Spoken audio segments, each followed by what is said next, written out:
Puluhan guru di Kabupaten Nrekang, Sulawesi Selatan tergabung dalam Aliansi Guru Masen Rempulu mendatangi kantor DPRD Nrekang pada Selasa 15 Oktober 2024. Mereka datang untuk menuntut pembayaran tunjangan sertifikasi yang belum diterima sejak triwulan kedua 2024. Guru-guru tersebut disambut sejumlah anggota DPRD Nrekang dan langsung menyampaikan aspirasi mereka. Saat salah seorang perwakilannya bicara, sejumlah guru di belakang menangis. Mereka menyeka air mata dengan tangan dan hijab. Ahmadi menjelaskan tunjangan sertifikasi yang seharusnya diterima sejak triwulan kedua tahun 2024 hingga kini belum juga dibayarkan. Terakhir kali mereka menerima tunjangan tersebut pada triwulan pertama, Januari hingga Maret 2024.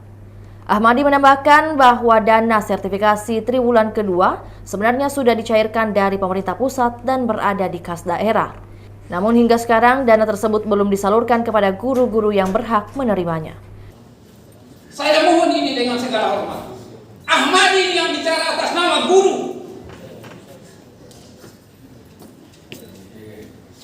Saya anggota PGRI yang masih aktif. Saya mantan kepala sekolah, saya mantan guru. Yang tahu betul betapa suka dukanya seorang pendidik.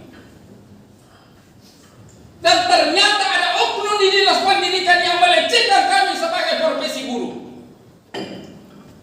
Memojokkan kami, menyalahkan kami. Ketika kami menuntut hak-hak kami yang melekat pada kami sesuai dengan undang-undang yang ada. Menelpon kami, mengumumkan mama. Mohon perhatikan kami Pak Dewa. Kira-kira paham itu konteksnya dan bukan cuma ibu yang alami.